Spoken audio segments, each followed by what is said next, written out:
Hi, everybody. Welcome to Raspberry's demo webinar. I'm really excited to have everybody in here. Today, we're going to be talking about Raspberry AI and giving you guys a live demo of the full platform along with live Q&A at the very end with our experts. I'm just going to give a minute for everybody to come in. While you guys do that, please feel free to drop your name and where you're coming from in the chat.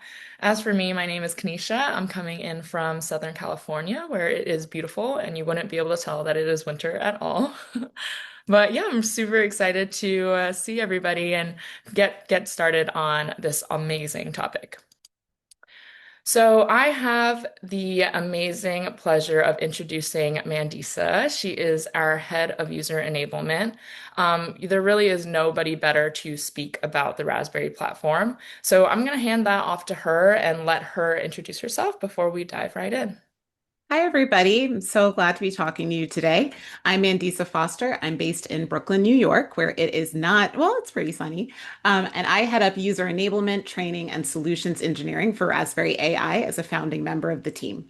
So before Raspberry, I led the software training team for Browseware 3D. But before all of that, I actually worked as a fashion designer in Manhattan's Garment District for 16 years for really large companies and some really small ones. So, what all of these roles have in common is that I've always loved working with other fashion designers to enable them to use technology creatively and to their benefit. That's me. Awesome. Let's get started with the demo. So I'm going to stop sharing my screen. Okay,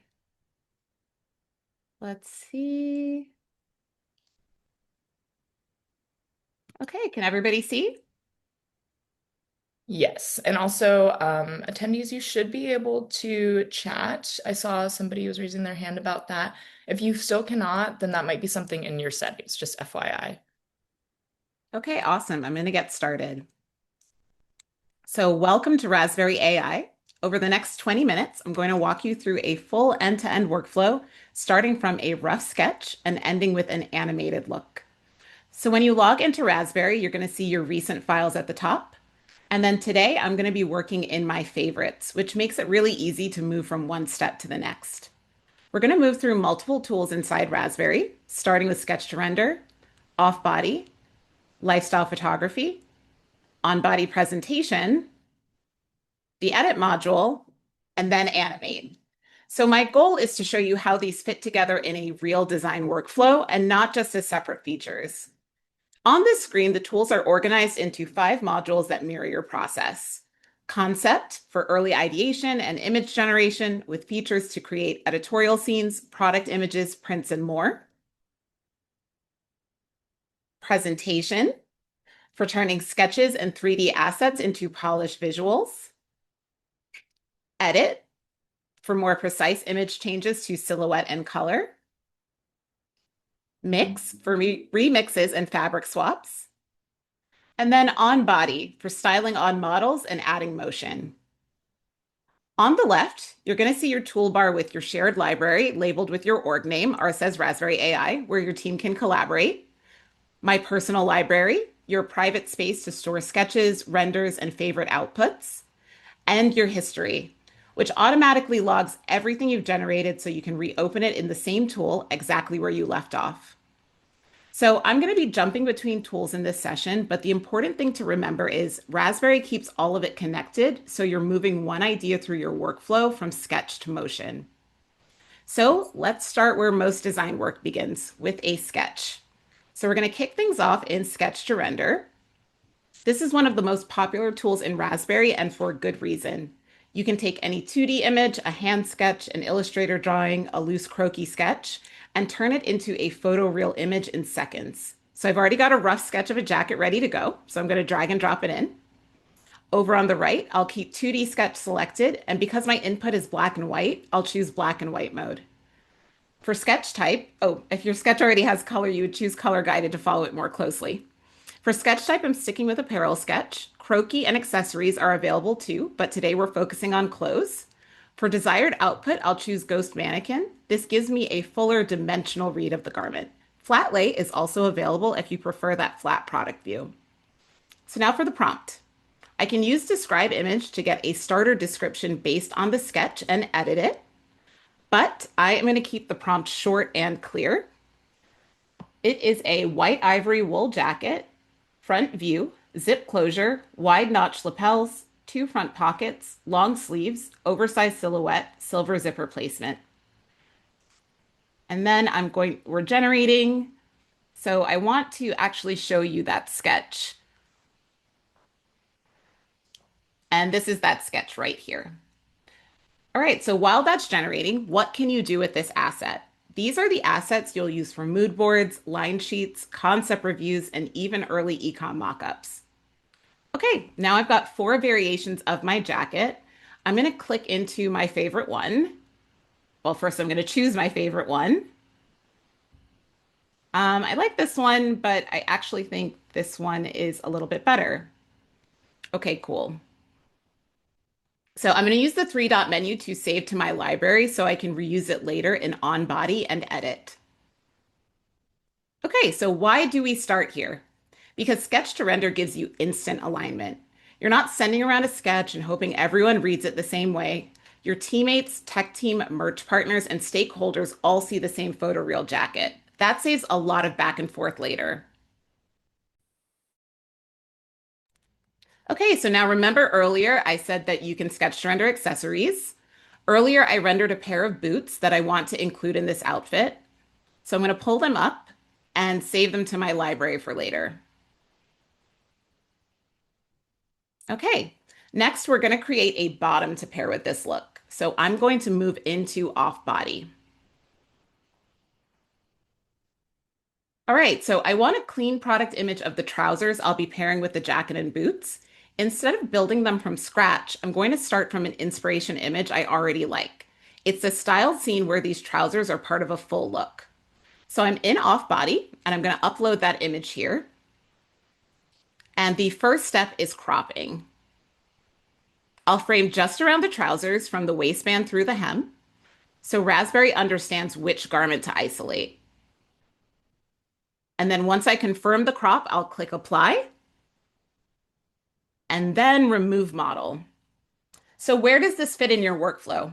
Off-body is especially helpful when you're working from strong inspiration tears and you need a matching product view. You can keep using the styled scene for storytelling and at the same time create a clean product image of the exact same garment for line sheets, decks, or internal reviews. So Off-Body took that crop section of the original image, here it is, and produces a clean, refined image of the trousers on their own, keeping the silhouette, fabric texture, pleats, and proportions accurate, but removing the rest of the scene. Okay, so next up is lifestyle photography, where first I'm going to focus on creating a consistent model that we can reuse across multiple scenes. All right, so I'm just going to navigate here, and I'm going to start with a pretty detailed prompt. And it's pretty long, so I'm just going to copy paste that in. So, a woman in her early 30s with medium brown skin, shoulder length natural curls, expression is stoic, unsmiling, effortlessly unbothered, luxury beauty lighting, soft shadow under the jawline, minimal natural makeup, close up portrait. I'm not going to read the whole thing. That was actually me skimming it. But from the four outputs, I'm going to take a look at all of them and I'm going to pick the model whose face and overall look I love the most. The one that makes me think this could be my recurring campaign model. So I really love this one in the upper right.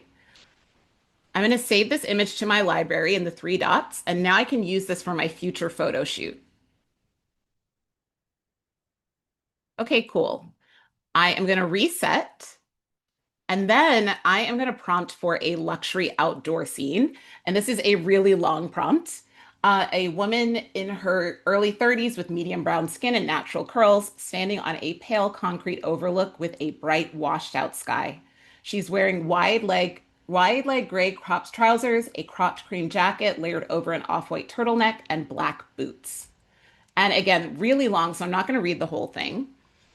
But then I'm going to upload the image of the model I just saved to use her facial features in the new images. So I'm going to find her in my library, and then I'm going to upload her to the character consistency box. Okay, so why does this matter? Character consistency gives you continuity across your visuals. If you're building a lookbook, a presentation deck, or a seasonal campaign, you can anchor everything around a single AI model without any reshoots. So we're going to let that keep generating, and I'm actually going to take a little sip of water. But it looks like it is almost ready to go.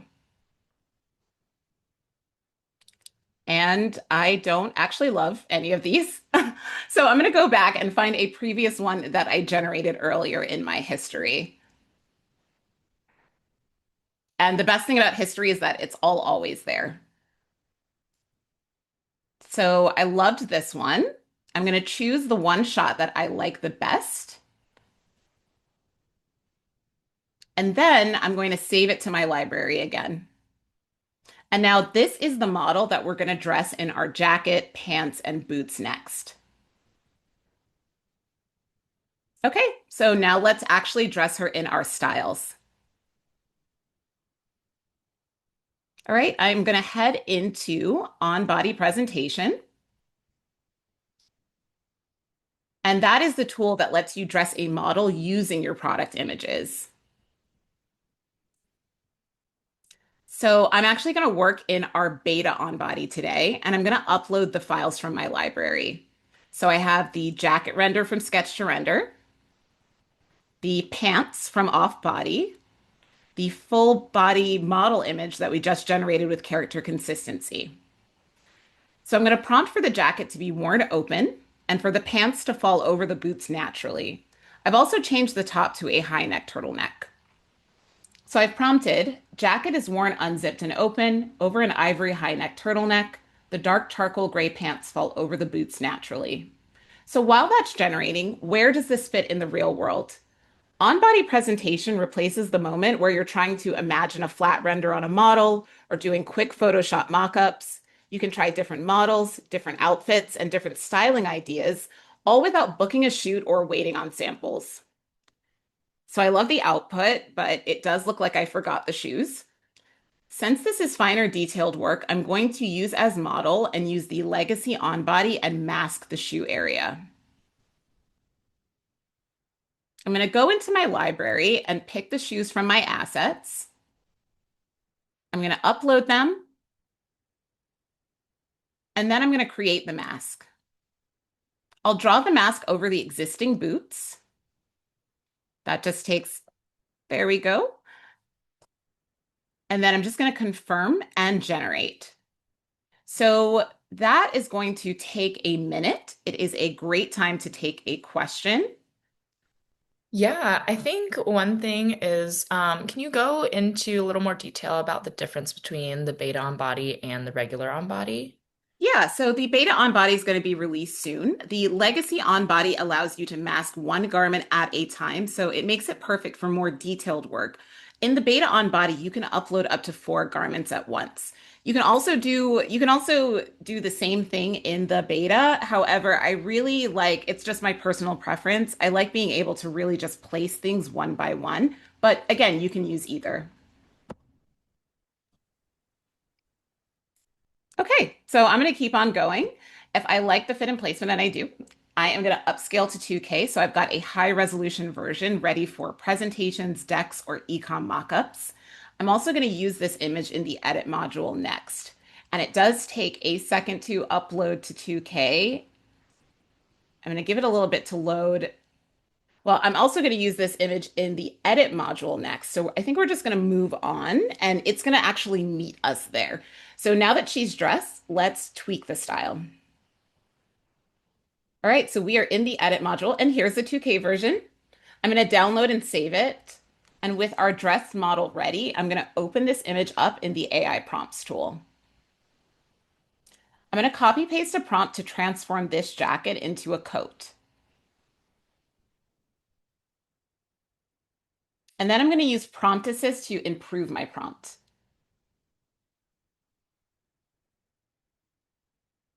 Okay, so let's give it a second to think. I'm going to get a couple of honestly really great options, and I'm going to choose one and click apply again. So my original prompt was transform the short ivory wool moto jacket into a knee-length coat in the same ivory wool. Keep the notch lapel, front zip, and overall construction details. Just extend the length to mid-knee. Keep the rest of the outfit and background exactly the same. And our prompt assist did quite the number on it, obviously. So why is this powerful? Instead of redrawing a coat sketch, re-rendering from scratch, or going back to the factory for a new sample, you can explore silhouette changes directly on the final styled image. It's a fast way to sanity check design directions. Does this even work as a coat? Before investing more time and money. So I'm going to scroll through the options once I get them. I'm going to wait for the next two because I didn't really like that first one. It didn't feel accurate. Okay, so I'm going to scroll through the four options and choose the one that best keeps the original attitude of the jacket while extending the length.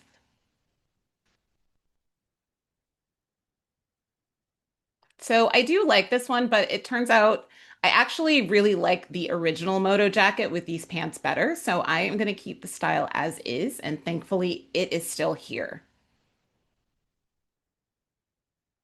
So I'm just going to get rid of that. So another thing that I can explore here is color. And I can use our dedicated color editor, or I can simply prompt for maskless color changes if I don't mind tweaks to my image. I'm going to prompt change jacket to Pantone 191657. And it's a little bit vulnerable typing live, obviously. Keep all other details the same. And then I'm going to drag and drop in a reference for the color. I'm going to run this through Prompt Assist as well, never prompt alone. And then I'm going to pick the best one.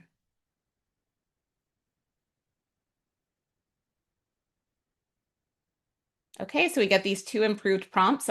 Usually I just take the first one and then I will generate. Okay, so we are pretty quickly getting some options back. It's cute, but I don't know that I love it. So let's see what the other options are. Okay, so this one looks great, but I don't like that it's tweaked the fabric to leather. I still prefer my original, and thankfully it is saved right here. So since this is the one I like, I'm going to merge all so my changes are baked into a single layer. And then before I move on, I want to double check that my face hasn't degraded with all of the changes that I've made. I'm going to upload a screenshot of the original face here and generate. So now what am I doing? I'm actually swapping in the original face that we had in the upscaled image just to make sure that the facial details look as crisp, clean, and clear as possible. And you can do that in Face Swap in the Edit module. Okay, I'm going to choose the best one.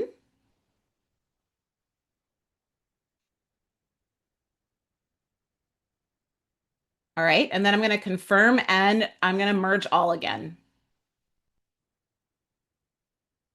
And then I'm going to retitle it Animation Frame. No, Animation Starting Frame. Then I'm going to save that to my library to use as an animation frame later.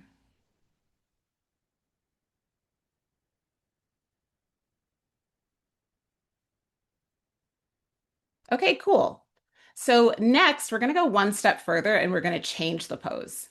We're going to use another AI prompt. So I'm going to copy paste one in.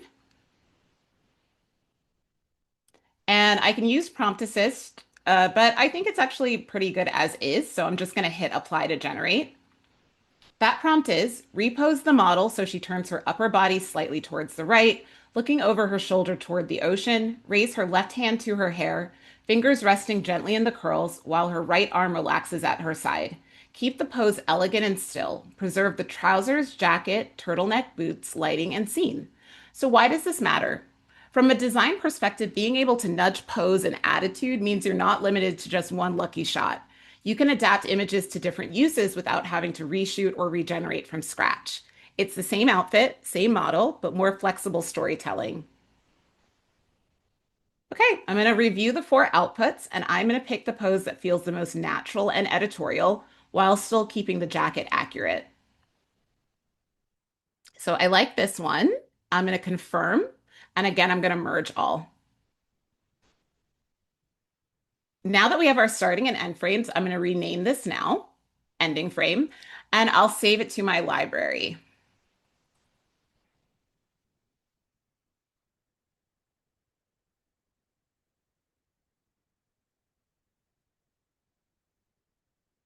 Okay, awesome. Now we are ready for motion.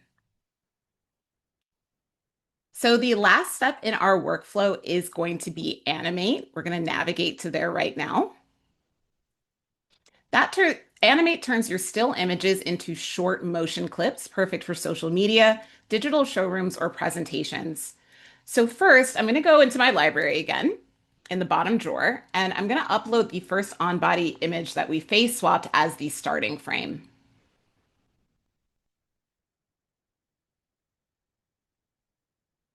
Let me drag and drop that in. And then I'm going to use the relaxed pose for the ending frame. And for this demo, I'm going to keep the animation subtle. In the prompt, I'm going to describe the type of motion that I want. And again, I'm going to copy paste this one in. My prompt is create a refined 5-second animation where the model transitions from facing the camera to a gentle 3/4 turn towards the water. She shifts her weight gradually, first onto her right foot, then easing onto her left. I'm not going to actually read this whole thing because it is a bit long, but please know that you don't have to be this elaborate with the prompt. You can be detailed or short and sweet, and either one will work. The ending frame is also totally optional, and I find I get great results without it, but it does give you a little bit more control. And I have selected a 5-second duration, but we also have a 10-second option. So from a workflow standpoint, this is where your static design work becomes something that moves. It's motion without needing a motion graphics team. Designers can create dynamic visuals directly from the assets that they already have in Raspberry. So let's check on our progress. It looks like it's about ready to pop. Okay, so we have our final animation. I'm going to play it a few times so everybody can see. And actually, I'm going to make it larger so that everybody can see it. Okay, so let's quickly recap what we just did in Raspberry AI. We started with sketches of a jacket and boots in Sketch to render. And I actually want to pull that sketch up. Let me locate that. This jacket and these boots, and we turned them into photoreal assets. We created a clean product image of a bottom using off body to build out the look. These bottoms. We generated a live model in lifestyle photography, then used character consistency to choose her face. So we created this model that I'm going to pull up now, and this image featuring her face. And then we dressed the model in our jacket using on-body presentation. We use the edit module to explore changing the garment silhouette and color, and then we repose the model to get a new angle. Finally, we brought the look to life in Animate with a short, subtle motion clip ready for presentations and social. And all of that happened inside one platform with one continuous thread of assets, no jumping between 5 different platforms or rebuilding the same garment over and over again. And that is really the why behind this workflow. Speed. You can go from idea to motion in minutes, not weeks. Alignment. Everyone on your team can literally see the same vision. Consistency. The same model, the same garment, evolving across multiple use cases. Flexibility. You can try alternate lengths, poses, and scenes without starting from zero every time. And yeah, that's it. So thank you so much for spending this time with me. And I hope this gave you a clear picture of how Raspberry AI can support your design process, not just as individual tools, but as a connected workflow from sketch to motion. Awesome. That was amazing, Mandisa. Thank you for going through all of the modules. I see a lot of questions. I'm really excited to get into all of these. Let me share my screen just so that you guys can see this. I did just want to mention we're not done yet, just to be clear. We're heading into the Q&A. But if Yes, you yes. guys want to get a personalized demo, you can use that QR code on the screen. And then we can dive into anything that you guys are specifically interested in. As you can see, Raspberry has a whole slew of capabilities. So if there's a specific use case, we can do that for you guys. So definitely feel free to book a demo. Awesome. Thank you guys for all the questions. If you guys have left it in the chat, please move it to the Q&A. It's a lot easier for us to be able to look at everything in one place. So first things first. Okay, so I see Rachel asked, would it be easier to prompt or mask when it comes to changing garments? For example, changing the white turtleneck from being cropped to a bodysuit. Okay, so you can actually do either, but I think if you're changing the entire garment, you want to prompt for the change. You're going to get a better result. The masking is really for targeted changes.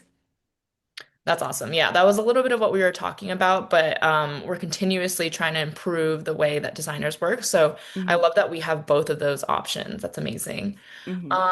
Awesome. Okay, so Rachel also asks, I saw that Raspberry is compatible with Miro. Are there any other platforms that it is compatible with? Oh, yes. Okay, so we are compatible. We have some integrations. We have integrated with Coloro. We have an integration with Miro. Of course, we have our newest integration with Browseware, and we are talking to other software providers as well. And I think we have, let's see, I'm not sure what those are, but I know that we're talking to Tracix, we're talking to Vibe IQ, and we have a lot of exciting partnerships coming up. Yes, yes, definitely. And a lot of that comes from like feedback from our customers too. So I think that's one of the most exciting things is like we're continuously working with you guys just to make sure that we can give you the best product possible. Awesome. Mohammed had a really good question. Can Raspberry also recognize complex clothing? For example, a long woman's fashion dress made of light latex with a layer of transparent fabric placed over it. Yes, so Raspberry is trained on fashion language, and there's like a couple of different ways that you can get to that desired output. We have the ability to upload material images, and also in the edit module, you can upload up to 9 reference images to help you get closer to that final vision. Awesome. A popular one that we get came from Adam. He was asking, what are the usage rights of the generated model for using an e-com or advertising? Oh, okay. So an ecom model, an AI model is generated basically every single AI model you generate is completely different and completely unique to you. So you do have the usage rights. They don't resemble, I mean, obviously they resemble people, but they are people that do not exist. So that way you can use your same AI model in a campaign, for example. Awesome. And one thing I wanted to call out too is if you guys are solo designers, we did just release an individual pricing. So you can actually go in and get a demo and go use that individual pricing right away so you can play around with it. That was released, I think, earlier this year in November. So yeah, definitely feel free to jump into that if you so choose. Awesome. Okay, cool. So another question that we got, sorry, I'm just going through all of these. One of them is where Mhm. can I see the recording of this? For everybody asking, we will be sending that out as an email following this the ending of this webinar. So you should get that pretty soon within the day. Another one is um, can we photograph sewn fit samples flat for Raspberry AI to render a ghost mannequin image of the garment? Yes, that actually is a new question. I've never gotten that before, but you can do that. I think that you'd be able to do that in your edit module within our edit module with prompting. So that's definitely possible. Yeah, there's just so much you can do with rendering. It's amazing. Awesome. Okay. Okay, so let's see. I've been playing around with Raspberry for a couple of months now. Can I Awesome. upload multiple images at once to create a single animation? And this comes from Bavisha from Toronto. Hopefully, I'm not butchering that. Hello. I have a butcherable name, so I completely understand because Me it's too. Me Mandisa. too. So currently you can upload your starting frame and your end frame to create one animation. However, I'm not sure if I can share this, but we do have an update coming up pretty soon, and it's going to be a full animation experience where you'll be able to create multiple clips, and then you'll be able to upload multiple start and end frames. Awesome. Yeah. And I think that answers one of the other questions we got, which is, are there only two frame options for the animate? So yes, as Yes. Mandisa mentioned, right now you can only do the start and frame and end frame, but that will be coming out very quickly. We release every week. And you Yes. can follow along with our release notes, which I'll send as a resource after in the email. Awesome. Okay, cool. So, another question. How does Raspberry fit into our current workflow? Do we need to change everything? I feel like that's a question that we get sometimes. And I think it's a question we get every time.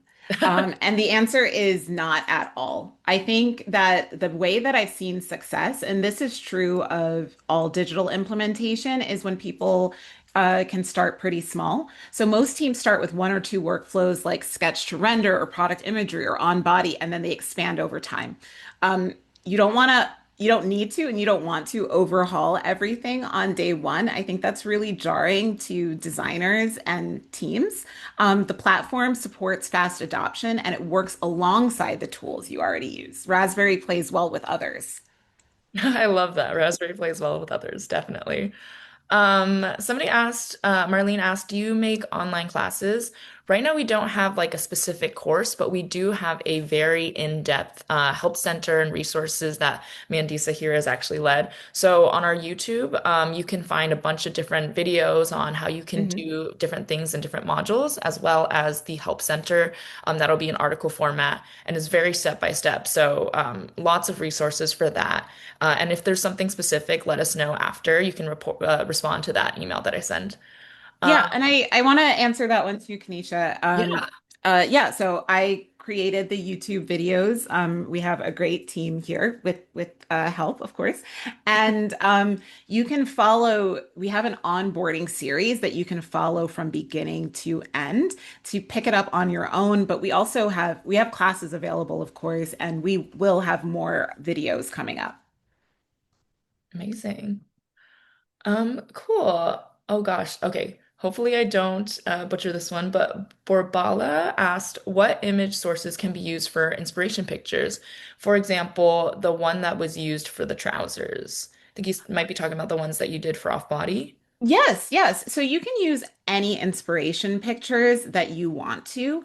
Um, if you have like any concerns about like rights or anything like that, generative AI creates new images essentially. So if you use an image as a reference image, what you're going to get out is something different. Yeah, and in terms of like what types of files, we work with JPEG, PNG, really anything. I think it was listed, Dina mentioned WebP, AFIF. So yeah, literally anything, basically. Okay, we've answered it in two different ways. So Yes. I hope in between the two of us we've answered it. Yes. Yes. Awesome. Um, cool. Another question, and I love this one because this is very important. How do you make sure the outputs stay on brand? I think that is, well, I'm going to give myself a little bit of time to answer because I'm going to say that's a very good question, which is what politicians do.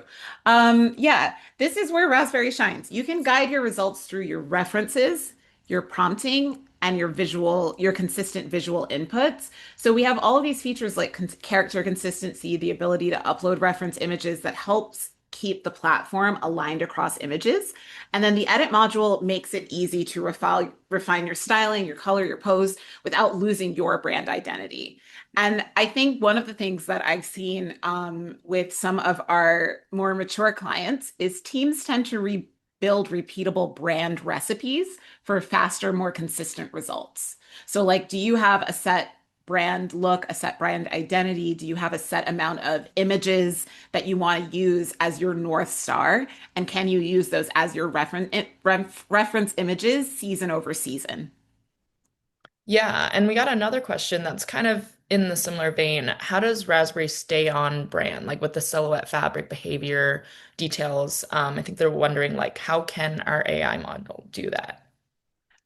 Well, one, it is all about your inputs. Two, it's the fact that we have been trained on fashion terminology.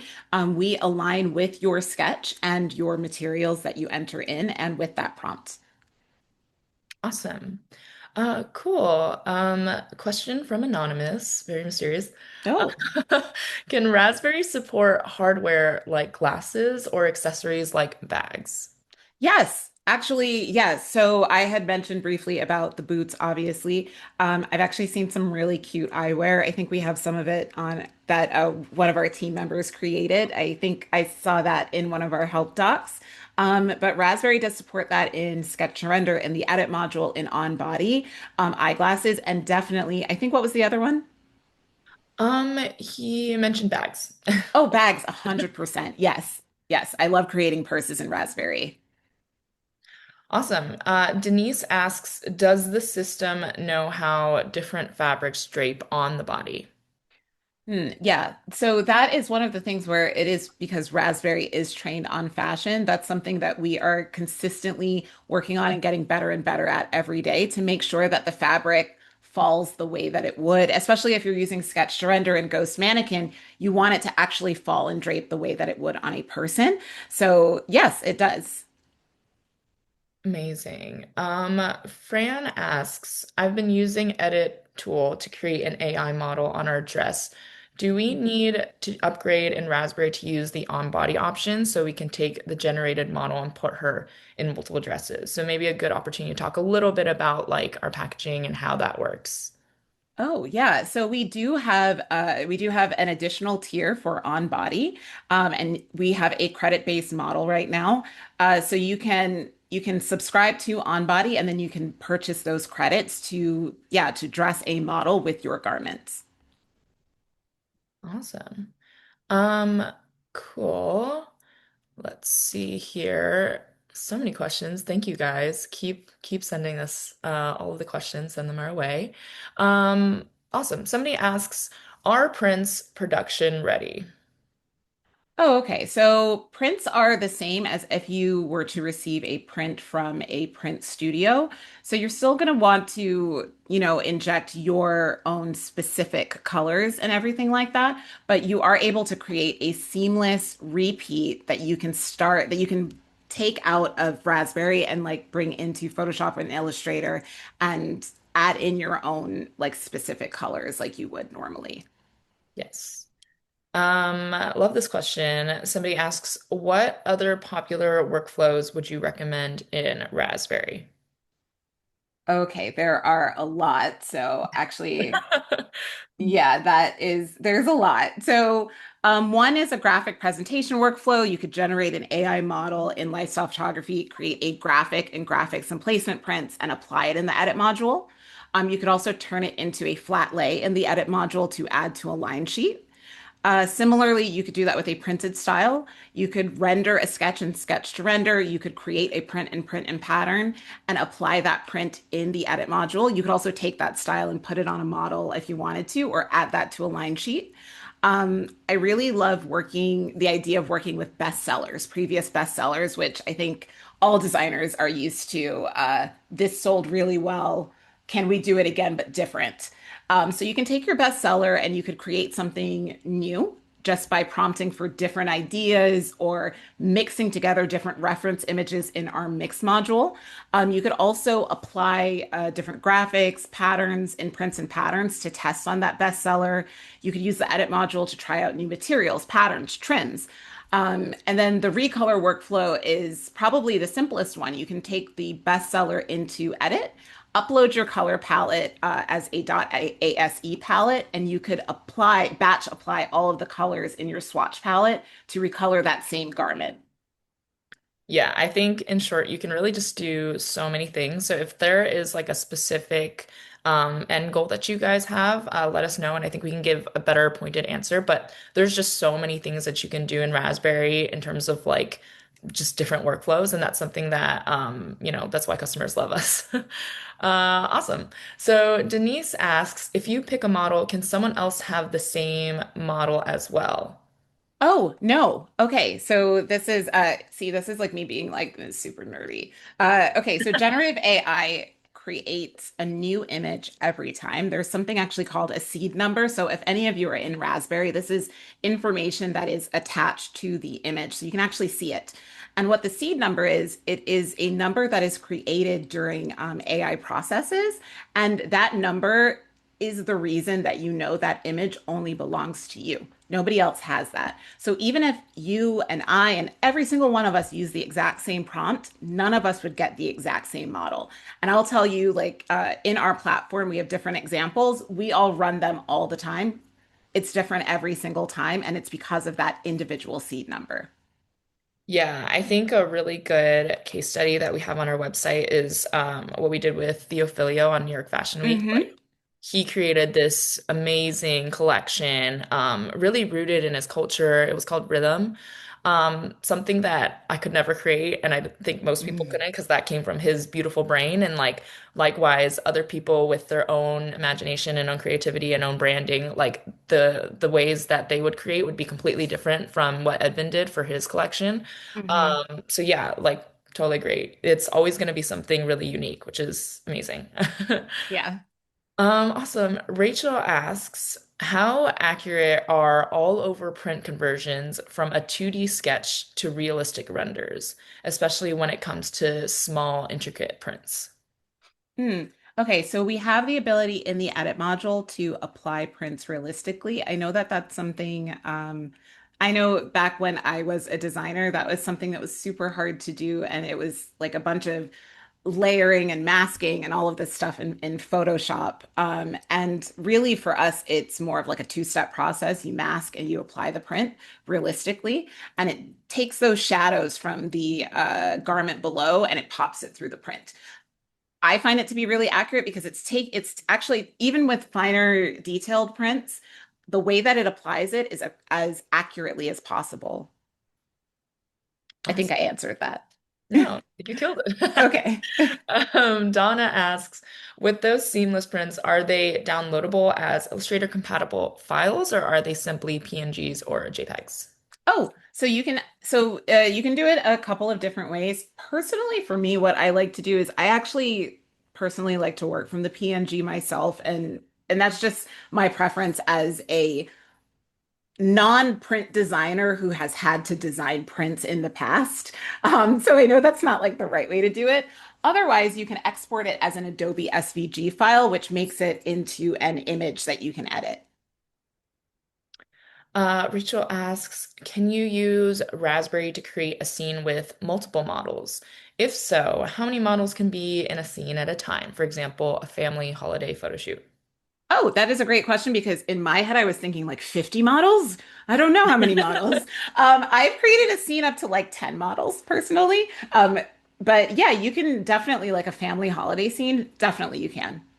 Yeah, I wouldn't say that there's like a set I don't think there's number. a limit. Yeah. No. Your imagination is the limit, is the beautiful Yes. thing. Awesome. Okay, so looks like we are at time with 45 minutes. I know that there are a couple questions that we did not get to. Definitely feel free to respond to that email that I send out after, and then we will respond to any questions that you guys have. Also, if you have a lot of questions, there is that get a demo QR code on the screen, and you can ask all the questions in that personalized demo. So definitely feel free to do that. I definitely want to thank Mandisa for just doing an amazing job explaining all of our capabilities. She's a rock star. She is always Mhm. just customers love her. So thank you so much. And thank you to the solutions engineers team who have been in the chat. I'm sure they've been typing away the whole 45 minutes trying to get you guys your answers.